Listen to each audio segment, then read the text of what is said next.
Well, very good evening to you and to Marcia and to your many listeners. It's a pleasure to be back again with you, certainly. And thank you for the very warm welcome.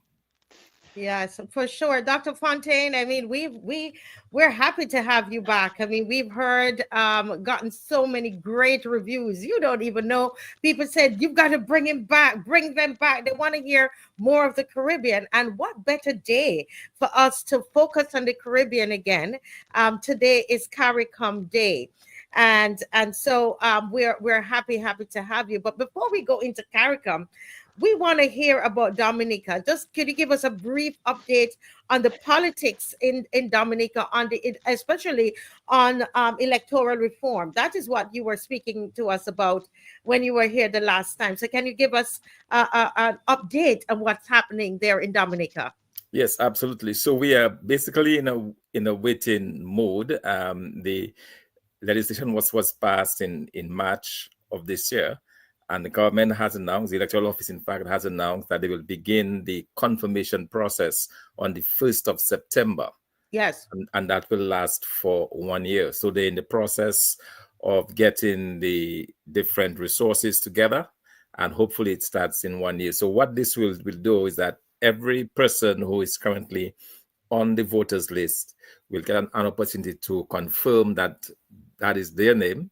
And once they do that, they'll remain on the list. If they're not able to confirm during that period, the names will be removed from the list. So that is the process by which the government hopes to cleanse a very bloated voters list of over 74,000 people in Dominica. Wow. Wow. It's over by 74,000? No, the total is 74. Our population, we estimate between 60 and 65,000. So it's well past our natural population. Oh my goodness, a whole 20 something thousand, almost 20 something thousand over Dr. Ferdinand. Yes, over the population. I find that absolutely amazing. You have, they're probably at sea.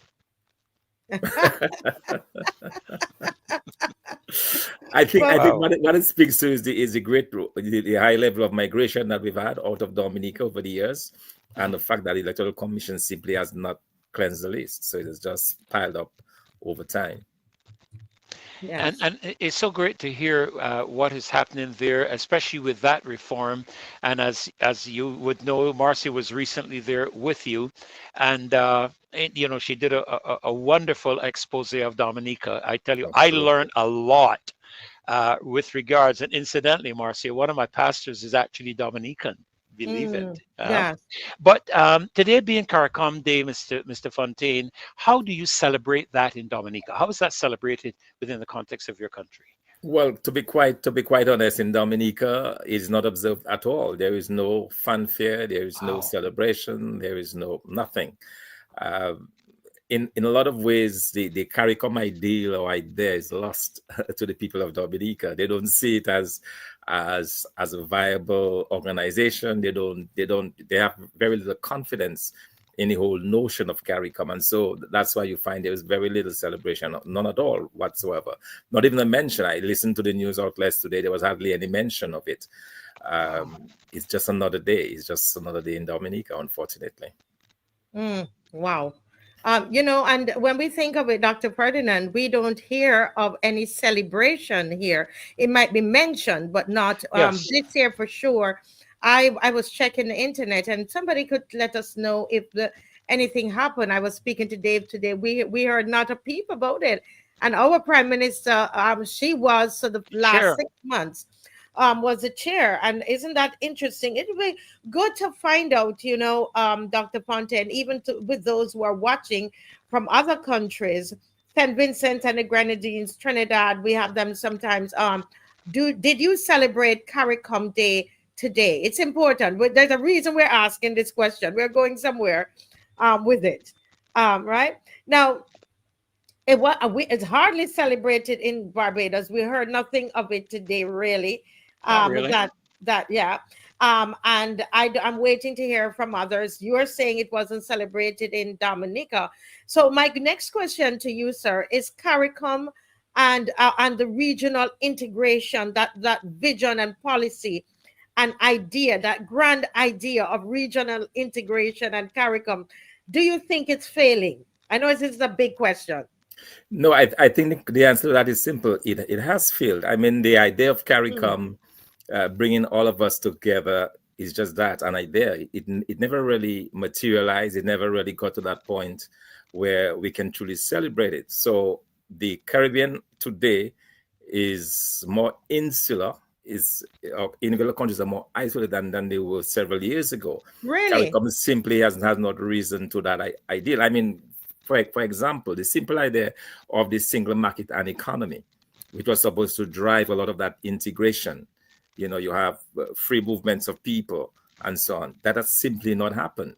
A number of countries have not accepted the notion that others from other countries can come. I just went through Barbados a couple of days ago, and I could have been in any country in the world, you know, in terms of the process that you have to go through. So it seems to me that we are not there as yet. And also on the critical, I talk about the CSME, but there is also the critical idea of the Caribbean Court of Justice, which was set Mm. up 20 years ago in 2005.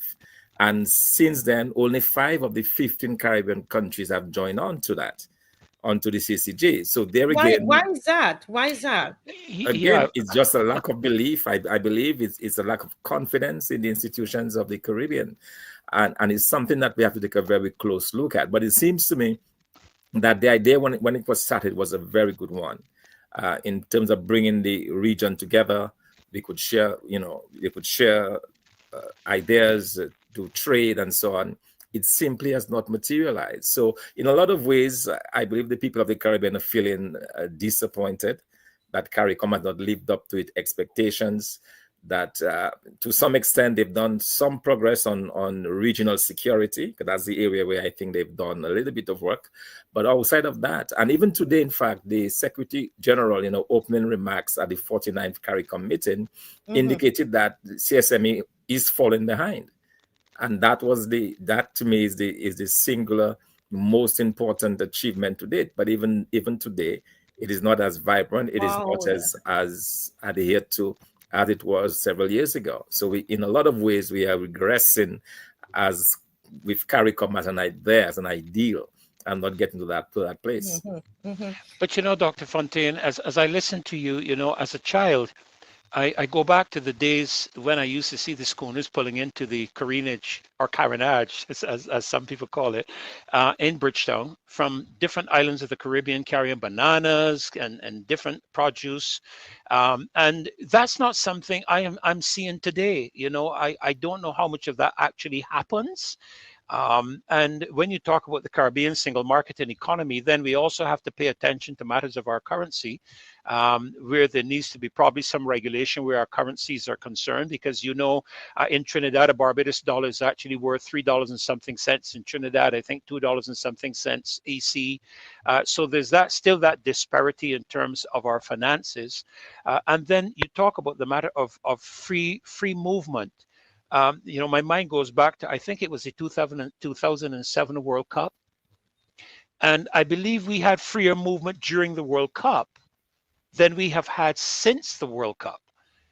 You know, where if I wanted to come and work in Dominica, I have to go to an accreditation council here in Barbados to have letters of accreditation for what I'm going to be doing working in Dominica or coming to work in Dominica. And one would have felt that by now there should be that freedom of movement. You should be able to come from Dominica to Barbados, work here. I mean, people go from Florida to North Carolina, from North Carolina to California. They don't even show a passport. They don't show a driver's license, anything of that sort. And it's like the idea has simply remained exactly that, an idea, and it's not really made any substantive movement forward. Yes, indeed. And you know, you talked about the idea of the currency. I was passing through Barbados, and my EC dollar was useless. You know, I wanted a quick chicken at Shefford's, you know, Yeah, yeah. your franchise there in Barbados, and I could not use my EC dollar. You know, and we talk about the common single market. Each country has its own currency, and so on. And we've not even moved in that area. If you compare that, for example, with the European Union, where big countries like the Germans, they gave up their German mark. The French gave up their French franc. You know, so that they could have a true single market. We're not seeing that in the Caribbean. So this lack of focus, I think, has a lot to do with our leaders and the way they view the region. And I believe the sentiment that existed with the breakup of the Federation in 1962 still exists. This famous one minus one from 10 is zero. I believe that idea is still there, that you have different classes of countries. And the idea that because one of the countries that have been the loudest against the free movement in my mind is Barbados. Yes. In terms of not, because the feeling is that the Barbados, Jamaica, and Trinidad and so on will be overrun by the smaller countries, and that fear is still there, and it is very unfortunate. Our cricket has survived, but is not even as strong as it used to be. Again, reflecting a lot of the issues that we have in the Caribbean region. Yeah. So, I'm listening to you. You talked about the not being able to trade in our own currency. And I remember hearing the Prime Minister of St. Vincent and the Grenadines saying, he has been trying to get his farmers in St. Vincent to be paid in their money, because when they're paid in Trinidad dollars, they can't use it, and then they don't have enough. Trinidad don't have enough U.S. currency to pay them in U.S. currency. So what has happened is that he said, well, I've stopped trading. I've stopped sending my bananas to Trinidad because I cannot. He said for him, Trinidadian money, it's TNT money is like monopoly. He can't monopoly money for him in right. And it's the same thing as you're saying. You were here and you could not go to Sheffield and use your EC dollars. And it's all these years we're talking about the single market economy, and we can't even use our own currencies. I can't take a Barbadian dollar and use it in Trinidad. In fact, at this point, I can't even get it changed. So can you change Barbadian dollars in Dominica at this stage? No, you can't. You have to convert to US, and then from US back to Asian. It's really, So at the very basic level, Caricom has not evolved, and that to me is a major problem. And that is the fundamental exchange that we're talking about. And if you're talking about Trinidad and St. Vincent, that's a classic example. Not being having to forgo trade. Because at the end of the day, they probably just have to do some battering, and that may not be the best thing. So it is very unfortunate that that's where we are. But again, I don't get the sense that our Caribbean leaders are too bothered by this. They go through the motions of the meetings. It's good. They're bringing on associate members, bringing on Anguilla and all the, and Cayman Islands and so on, and which is fine. But they brought on Haiti, which is great. But even then, I still don't see the meshing of the organization as it should. I mean, it's hard to figure out why you would have an organization of this nature that is so inoperative. Our people have no problem, Dr. Fontaine. As I just mentioned, one of my pastors is Dominican. Our people have no problems. We even had a Bahamian bishop of the Anglican Church here in Barbados. We have had Pentecostal ministers from St. Vincent. As a matter of fact, one of our Pentecostal ministers currently in Barbados is Trinidadian. We have no problem meshing. As a matter of fact, just today, Dr. Fontaine, I was speaking with a lady at Cost You Less, one of the checkers, and she's Guyanese. And, I'm going like, if we are so capable of integrating as people, we don't have any problem getting along with one another as people. What is the problem at the head? Because I don't know what the saying is in Dominica. In Barbados, we have a saying, as the head goes, so does the body. And what is the problem that you could identify in terms of the leadership? And I'm focusing on that because it has to be more than just gathering to have a nice meal and what we would call fellowship and so on. That's costing taxpayers money. What is coming out of all of that? I'll put it down to lack of political will. And when you think about it, you go, for example, the 49th meeting, there is no communique that comes out at the end that says, well, that is what we aspire to. These are the decisions that we get. So we have those meetings. It is clear to me that the leadership, the Caribbean leadership up to now has simply not seen it fit to progress beyond where we are. And we are talking about even having an assembly. Why isn't not a Caricom parliament, for example, where we could discuss and debate legislation and ensure that the legislations that go in the different countries are consistent across all countries? Not even that.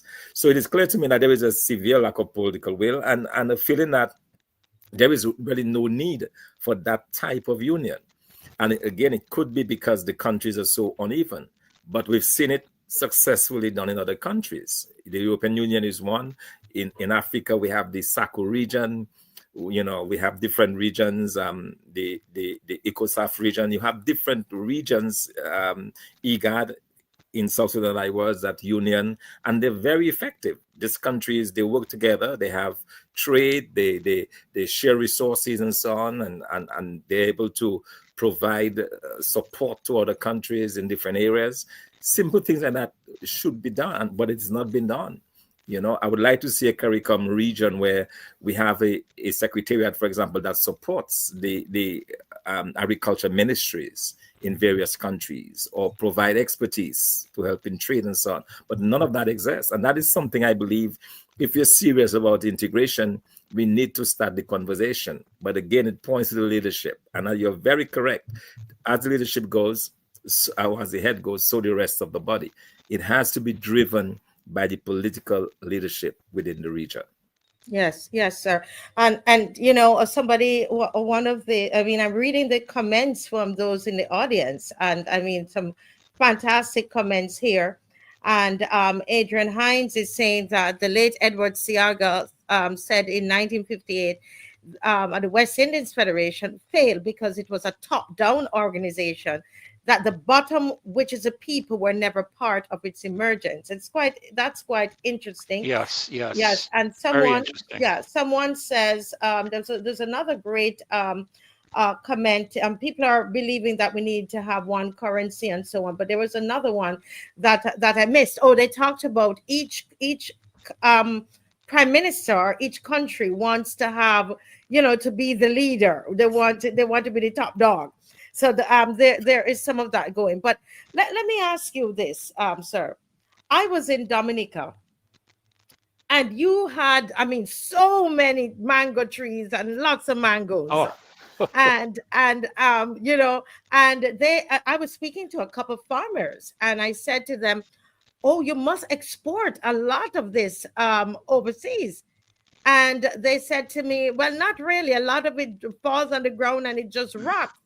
Wow. Now we're in Barbados, and we when you look at our import bill, and even Jamaica's, I did some research on that. Most of the Caribbean countries, they import more than 45% of their food bill or their food needs is imported. But then you look at Dominica, and you look at Guyana, and you look at Trinidad and parts of Jamaica, and you think about CARICOM. What do you think that? Well, I guess when you look at it, CARICOM, you would think, I guess you might say this is an area that CARICOM has failed in the area of agricultural exports. Oh, absolutely. And that is something that at the very basic level that could have been developed. For example, as you said, Dominica, we have so much waste in Dominica in terms of agriculture produce. The mango is a very good example of that. Probably 60-70% just goes to waste. It just stays there. It rots on the ground, and that is it.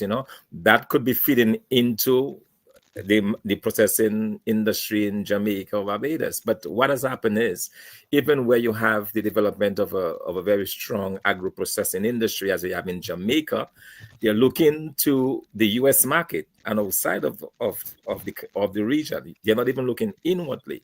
So you have that very serious issue. And I believe, again, it boils back to the lack of pride, probably, and the lack of belief in ourselves.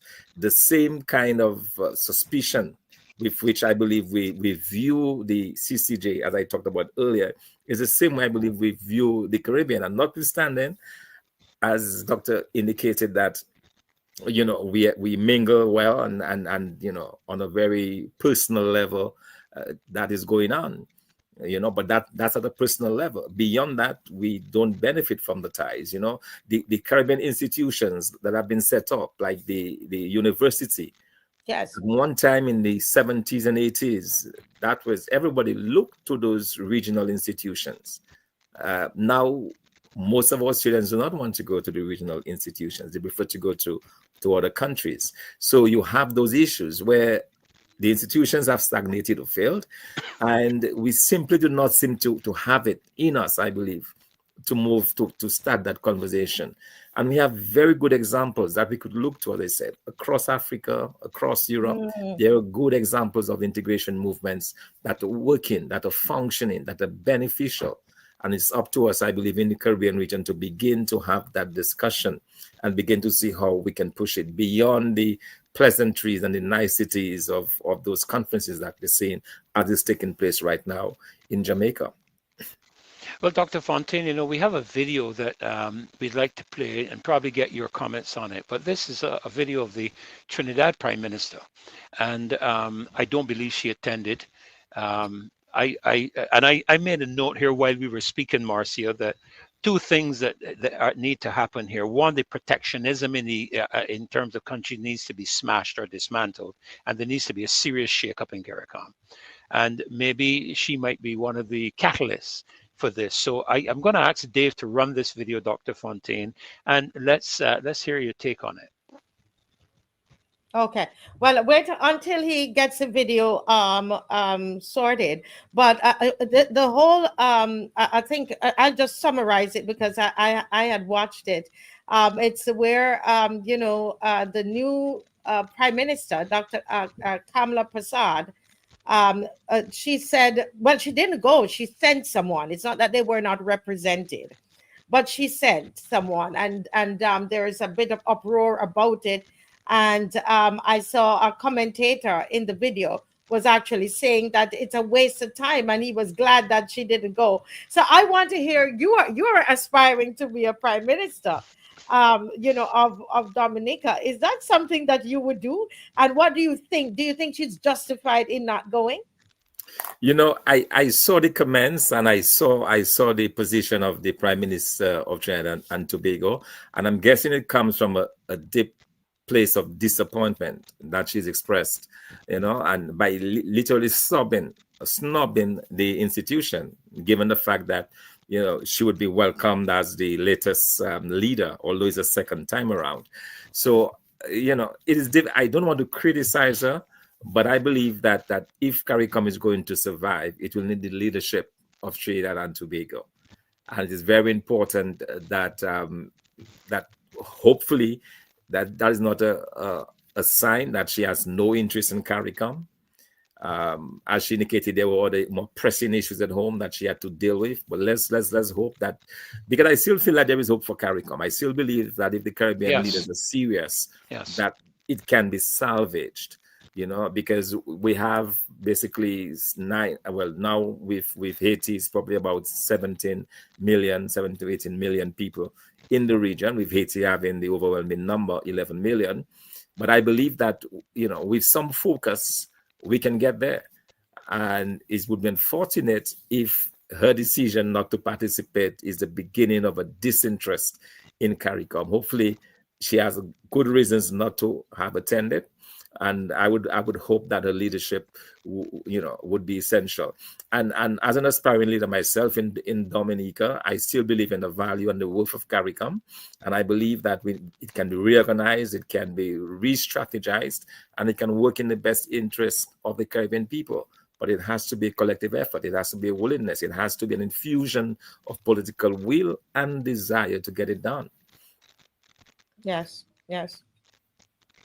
No, I was just, is that the video there, Marcia? I'm not going to where to no, play I it then, don't think right? so. Yeah, we just Yeah, ignore okay. the video. Yeah. Yeah, for now. Well, Dr. Fontaine, I would say it was a real pleasure having you with us tonight, and to hear your views, especially as you've mentioned, and Marcia, as an aspiring potential Prime Minister of Dominica.